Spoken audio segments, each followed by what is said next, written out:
Merci à d'abord Serigne Chérif Falilou Mbacké de nous avoir conviés à cette présentation et surtout à cette journée mémorable et mémorielle qui célèbre le retour de Cheikh Ahmadou Bamba d'exil. Alors, on a entendu un peu quelques présentations. Nous en excusons de notre retard. On était lié un peu à quelques difficultés ici et surtout à quelques occupations parce qu'on a un colloque aussi à Dakar.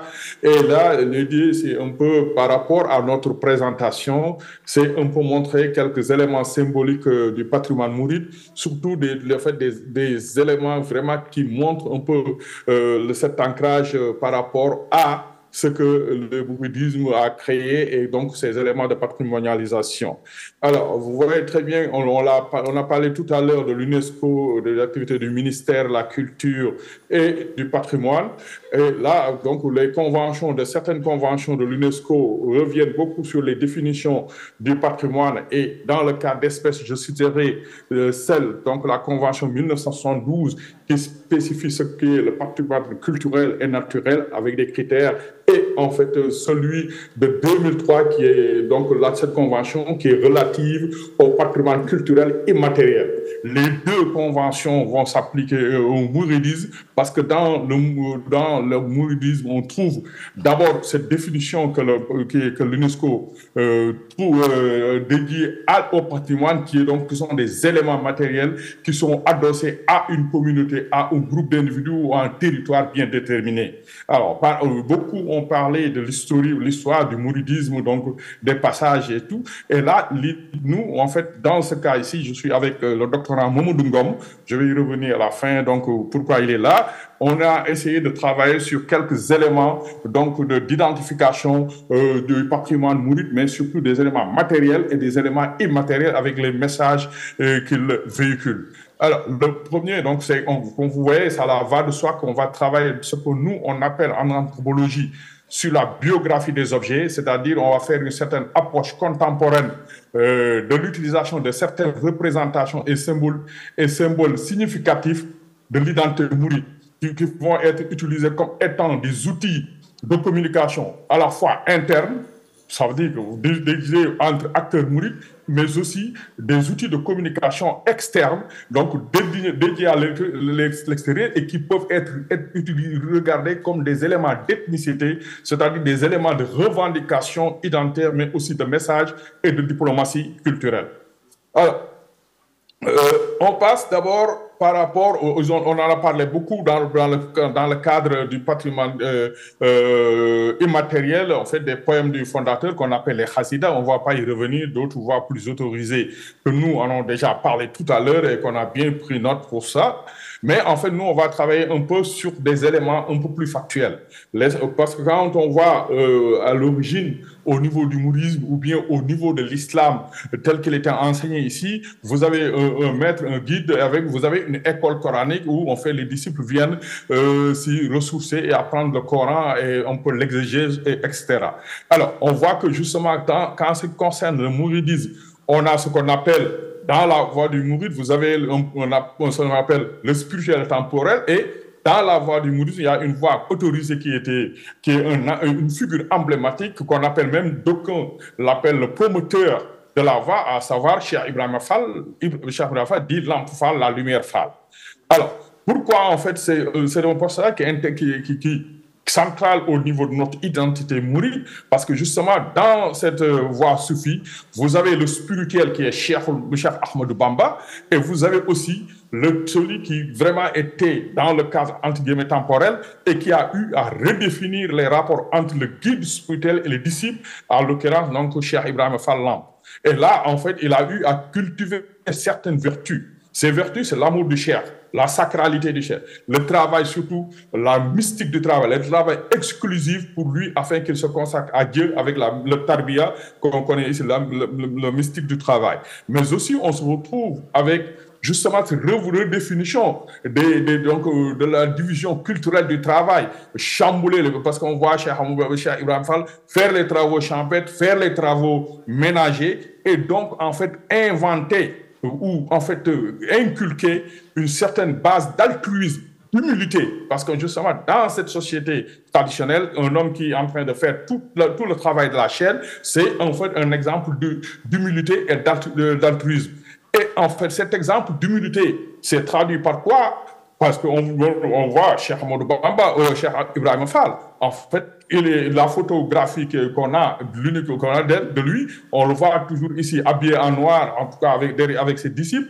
Mais comment en fait on symbolise maintenant cet altruisme, cette humilité et ce temps où en fait le temps est consacré au spirituel. Il n'a pas le temps de se laver, il n'a pas le temps de se coiffer, il n'a pas le temps de s'habiller, et qu'à chaque fois que les vêtements sont déchirés, on trouve d'autres morceaux, on racole et on se retrouve maintenant dans la création de cette voie Baye Fall et qu'on retrouve justement aux vêtements, donc une sorte d'habillement qu'on appelle les patchwork. Et là, l'archétype Baye Fall, c'est justement d'avoir ces boubous rapaciés, donc, mais qui renvoient à des éléments symboliques vraiment, donc on a beaucoup défini et beaucoup de travaux ont analysé un peu cet esprit Baye Fall.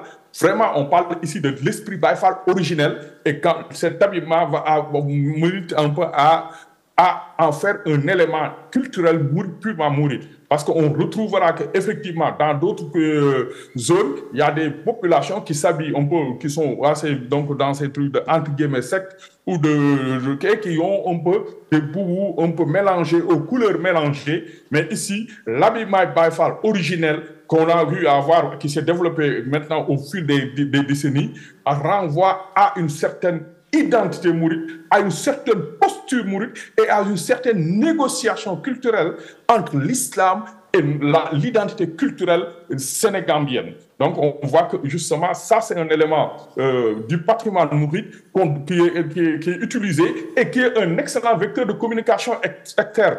Parce qu'en fait, quand on fait l'étude autour de l'Atlantique, on voit que justement, quand il y a la conversion de nouveaux mourides, on voit que beaucoup de plus se convertissent en devenant Baye Fall, parce qu'il y a tout un esprit, il y a toute une philosophie qui est véhiculée et les nouveaux convertis sont très attractifs par rapport à cette philosophie Baye Fall et justement l'identité peut se lire et je vous l'ai montré un peu dans quelques diapositives ici où vous avez des photos où on voit un peu cet habillement Baye Fall mais avec qui est extrêmement attractif. Et les exemples qu'on a pris dans ce cadre de ce que c'est un peu au niveau des circulations de quelques éléments qu'on retrouvera autour de ce qu'on appelle l'Atlantique, l'Afrique, l'Europe et les Amériques.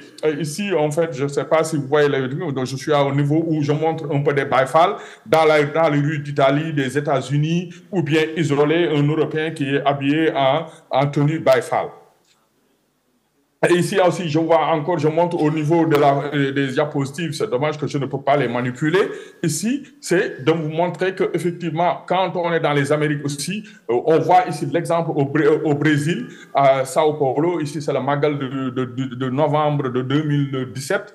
Et là, j'y étais, on voit que justement, il y a toute une connexion maintenant avec la culture afro-brésilienne, où en fait beaucoup de femmes brésiliennes se convertissent au mouridisme et qui sont Baye Fall. Et ici, je montre un peu quelques diapositives. Vous voyez Mme Diarra, une brésilienne tout bas, mais qui vous dit qu'elle est noire et qui est en train de montrer, de parler de la philosophie mouride et surtout de recruter de nouvelles brésiliennes pour qu'elles viennent embrasser le mouridisme et la porte d'entrée est souvent donc le Baye Fall. Et là, on les voit faire les zikroulas avec les Baye Fall et ici, on les voit aussi. Parce que c'est extrêmement intéressante cette étude par rapport au Brésil parce qu'on a des connexions positives. Ça veut dire qu'en fait, entre les mourides qui sont maintenant au Brésil avec cette identité mouride d'altruisme, de partage, de générosité, on voit aussi qu'il y a cette connexion qui est positive, à savoir une histoire partagée liée à l'esclavage parce qu'on est autour de l'Atlantique, etc. Et on voit que justement, dans ce cas d'espèce, les mourides vont utiliser cette identité pour pouvoir un peu beaucoup plus parler de la propagande culturelle qu'on retrouve à ce niveau-là. Alors, là, ici, on voit un peu, parce que justement, je le disais, vous avez des éléments de cette identification de l'altruisme, de l'entraide, des racines africaines et qui sont portées par ces Brésiliennes que je montre ici. Et là, c'est dommage aussi, je ne peux pas, on voit même dans une diapo où je vous parle de mouridisme et culture latino-américaine. Et là, si on peut passer la vidéo, vous verrez que ici vous avez une dame, elle s'appelle Sokhna Sodo Diop, qui est très active à Sao Paulo et donc connectée à la famille même, par son mari, par son sérigne, connecté au Seigneur Fallou, chez Chérif, et à la fin donc, du Magal ici, vous avez des Afro, des Brésiliens qui viennent et qui portent même qui sont chrétiens et tout, mais qui viennent rendre hommage parce qu'ils ont suivi un peu les exposés, ils ont regardé les mourir dans les rues de Sao Paulo, distribuer de la nourriture, mais aller parler à des Brésiliens désœuvrés et leur montrer c'est quoi le mouridisme. Voilà quelque chose qui est né en Afrique, qui est authentique en Afrique et qui est donc l'islam, mais l'islam vu aussi dans un islam culturel, social, solidaire envers donc toutes les populations. Alors, l'autre élément, je passe rapidement, c'est encore par rapport à ces éléments d'histoire et de la dynamique mouride. L'événement, on parle du Baylat. Le Baylat, c'est justement un élément extrêmement intéressant dans la trajectoire du mouridisme. Parce que je vous l'ai dit tantôt, on est dans 3 continents par rapport à la diaspora et la porte d'entrée du mouridisme, c'est un peu à partir des années 70 avec Marseille, les commerçants qui sont partis ici, etc., d'autres côtés. Et là, on voit qu'on est dans les années 74-75 avec le contact avec l'Occident. Et en ce moment précis, on commence à avoir une certaine altérité des mourides. Parce que justement, ceux qui sont arrivés à cette période-là, il y a beaucoup plus ceux qui émanent des Dara et des Daïra, des commerçants, qui, quand ils s'implantent en Europe, vont encore reproduire ce modèle-là. Mais on voit qu'après aussi, il y a plus d'intellectuels qui viennent en Europe et qui vont commencer un peu à avoir une autre vision. Donc, à créer déjà l'association des étudiants et stagiaires mourides, et qui plus tard, en 83, ils l'ont transformé en mouvement islamique des mourides d'Europe. Et justement, à partir de cette période-là, on voit qu'ils vont commencer à travailler, à aller, en fait, à intellectualiser, à voir une certaine... Vous allez aller faire un peu de la diplomatie, mais surtout d'aller voir l'aspect intellectuel. Ils vont parler du soufisme en raison avec Marie, etc. Donc, ils vont commencer à essayer de sortir un peu plus de cette exégèse qu'on a par rapport à ça et de montrer que Cheikh Ahmadou Bamba était un tout. Il s'intéressait à toutes les religions. Et donc là, on voit que justement, le Cheikh à l'époque, Cheikh Abdullah Mbacké, les avait encouragés dans cette voie et même, on se rappelle de la journée en 1976 de la conférence à l'UNESCO et qui était axée sur les rapports entre les mourides, les rapports du mouride au travail, la mystique du travail que j'ai décliné plus haut. Et là, mais en fait, ils sont allés plus loin parce qu'ils ont aussi commencé à avoir ce qu'on appelle un mouvement réformiste. Il fallait réformer la confrérie et surtout avec un épicentre à Paris. L'épicentre du mouridisme, c'est Touba. Et c'est pourquoi on verra que les Touba, à chaque fois qu'il y a une communauté mouride, vous entendrez Serigne Touba, ils vont créer Touba et ils vont en faire un nom éponyme.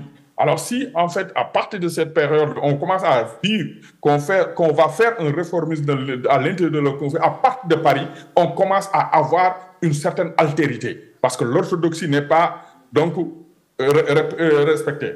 Et en fait, résultat des courses, on voit qu'en 1986, le calife général Cheikh Abdullah Mbacké avait dissous le MIM.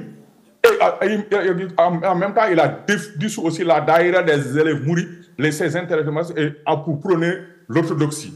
On se rappelle de ce que Abdullah disait de mime en étymologie wolof et de cette seul mouride, au lieu de dire jeune mouride, il dit senba. Donc, et là, il dit senba xam ngeen lañ fay def. Et en faisant la refondation maintenant de ce. Cheikh Abdullah était attaché à cette idée d'intellectuel. Et on voit que justement, quand qu'il a dissous le mime, il a en fait encouragé la refondation des intellectuels avec les étudiants, avec le Hizb ut-Tarqiyyah.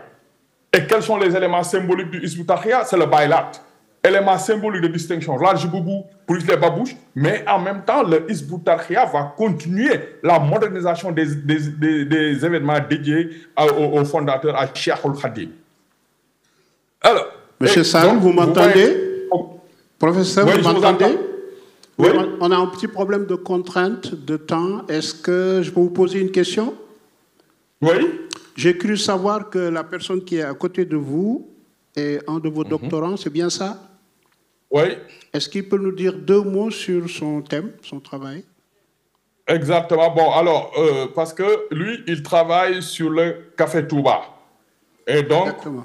dans son travail, c'est un peu Café Touba, un patrimoine mouride, Patrimoine, donc enjeu et discours. discours. Alors, il va un peu en parler un peu de pourquoi le café mouride est un patrimoine, le Café Touba Fait est partie du patrimoine. Merci beaucoup. Allez-y, monsieur. Alors, je m'appelle Mamoudou Ngom. Mamadou Ndong, vous avez la parole. Bon, mais Ngom. merci de m'avoir donné la parole. Comme l'a dit le professeur, mon sujet s'articule autour du Café Touba comme patrimoine culturel mouride. C'est dans le sens de la gastronomie. C'est un sujet quand même qui a été un peu négligé dans la littérature. Et je me suis dit que ce serait intéressant quand même de montrer comment ce Café Touba-là est devenu, en tout cas, un élément symbolique du patrimoine culturel mouride. Donc, ce café-là a été ramené par Cheikh Ahmadou Bamba de son exil au Gabon, après son retour, en 1902, le 11 novembre, le jour même. Donc, il l'a ramené sous forme de cadeau pour ses disciples. C'est à partir de là maintenant que les mourides, ceux qui ont suivi, quand même ses fils et petits-fils qui se sont succédés, en tout cas, on fait de ce café-là un patrimoine et ils l'ont adopté, ils l'ont réapproprié quand même pour en faire un des objets du mouridisme qui est actuellement un symbole du mouridisme. Donc, depuis lors maintenant, tous les khalifes ont quand même fait une politique de valorisation de ce café-là. Quand même, au début, ce café-là était, en tout cas, on le nommait sous forme de café saf, mais c'est avec Simfolou Mena qu'on a cette terminologie de café Touba. C'est lui qui a donné ce café-là, la terminologie de café Touba, pour faire référence un peu à la ville sainte de Touba. Et ça a une signification symbolique parce que ça renvoie déjà à l'espace mouride et ça renvoie à l'espace mouride et tout ce qui est lié à cet espace mouride-là, parce que si vous voyez le travail de Cheikh Gueye, quand même, il a beaucoup parlé de cet espace mouride, de Touba, quand même, comment il a été représenté comme symbole et tout ce qui va avec comme imagination, comme spiritualité, etc. Donc, à partir de là maintenant, on a adopté des pratiques de préparation, des pratiques aussi, comment ce café-là est consommé. Tout ça a été enseigné par Cheikh Ahmadou Bamba quand même, qui a apporté cette boisson-là. Donc, dans la préparation, on a souvent des interdits et des recommandations quand même, parce que ce café-là, ce n'est pas une préparation anodine quand même, parce qu'il faut réciter des versets tirés des Khassaï, ou bien encore du Saint-Coran, que l'on prépare avec le café. Et c'est la même chose aussi, quand on le boit, on doit aussi réciter des versets du Khassaï, comme par exemple, ce Khassaï-là de Moi et vous, ce verset-là, quand même, qu'on doit réciter avant de consommer ce café-là. Donc, c'est en rapport avec, par exemple, les enseignements de Cheikh Ahmadou Bamba que j'ai mis en rapport avec ce café-là. Voilà, c'est un peu dans cette dynamique-là que j'ai abordé cette thématique de recherche-là. Merci beaucoup. Merci.